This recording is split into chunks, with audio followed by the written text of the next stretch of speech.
Joining us now on the line, we have British Palestinian academic and political activist Dr. Azzam Tamimi, and we're talking about the latest on how the Taliban are being viewed, perceived, and treated subsequent to them taking control in Afghanistan. Dr. Tamimi, assalamu alaikum wa rahmatullahi wa barakatuh. Welcome once again to Radio Islam International. Wa alaikum assalam wa rahmatullah. Thank you for having me. Would it be correct to say that the media are seemingly turning on the Taliban, not giving them a proper chance to establish themselves as the leaders of Afghanistan? Well, that's very clear. That's what we see, unfortunately. And even broadcasters and journalists who are usually known to side by human rights and by people's right to be liberated from foreign occupation seem not to sympathize at all with the Taliban. And the only reason for this is because everything about them looks Islamic. And I think this is the problem that we have. Anything that is to do with Islam seems to provoke within Western media and people who to some extent follow the same sort of thinking, to provoke hatred, to provoke at least some sort of disliking.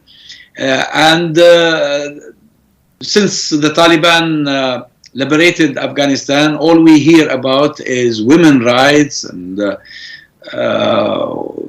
minority rights, as if liberating Afghanistan from foreign occupation means really very little to them.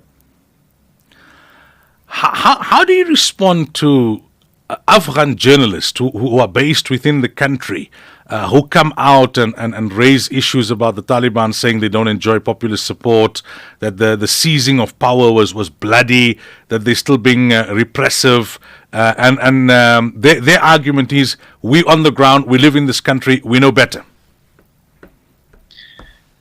Well, the claim that they don't enjoy popular support cannot be substantiated in any way, because there are no elections at the moment. The Taliban did not come through election, that is true, but they came through a liberation effort, and that itself is a source of legitimacy until the country stabilizes and elections are held.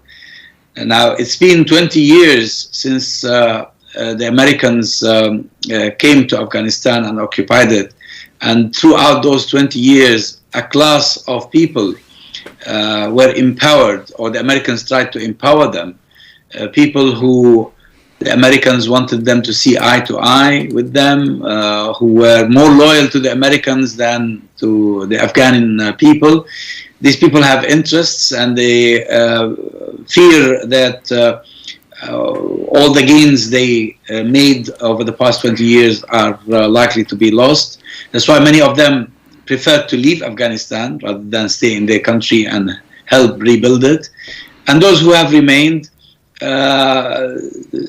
seem to adopt the same position as the Americans and their allies.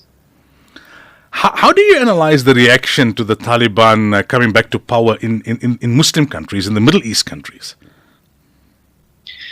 Well, it varies.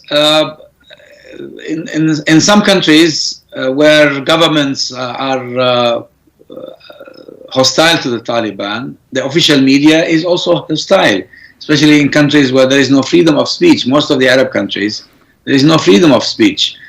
Ordinary people have no means of expressing themselves except probably through the social media nowadays, the alternative platforms, but not through official platforms. They have no voice there whatsoever. So it's really, there is no proper measure by which we can assess what the majority of the people are saying in Egypt or in Jordan or in Saudi Arabia or elsewhere in the region. Do you think, though, that the sentiment globally will change? The longer that the Taliban are in power, people will start to realize that there's a lot of propaganda that they need to navigate around when it comes to understanding dynamics in Afghanistan. I hope that this will happen, and it is already showing signs of happening in certain quarters. But of course, as British journalist Jonathan Cook said in his recent article in Middle East Eye, the Americans are unlikely to leave Afghanistan alone. They are more likely to wage a